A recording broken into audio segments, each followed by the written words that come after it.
Samantala sa ibang balita, tiniyak ng Government Peace Panel na ngayong buwan ng Agosto ay may isusumiti na sa Kongreso ang draft ng Bangsamoro Basic Law. Ito ang balita ni Luel Requilman.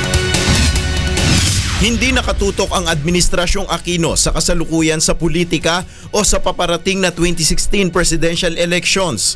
Ito ang pahayag ng Malacanang sa kabila ng ulat na inaalok umano ng Liberal Party si Vice President Jejo Marbinay na maging standard bearer ng partido sa 2016. Sa kasalukuyan po at sa mga darating pang mga buwan, ang focus ng ating Pangulo at ang gabinete ay yung pagpapatupad sa mga programa sa reforma, yung pagbawas sa kahirapan na inyong pinansin ay malayo pa doon sa target. Lumabas ang issue dahil na rin sa madalas na nababanggit ng Pangulo si Binay sa ilang pagtitipon at sa mga pahayag na sa kabila na opposition leader ang vice-presidente ay may magandang relasyon siya kay Pangulong Aquino.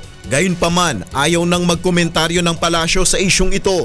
Maging ang ilang mga kaalyado ng administrasyon ay ayaw munang magkomentaryo. Ayon kay Iloilo Representative Neil Tupas Jr., wala pang formal na pahayag ang kanilang partido ukol rito at maghihintay na lamang kung may posibilidad na mangyari ito. Well, in politics anything is possible, but we have para sa amin, we have a presumptive candidate.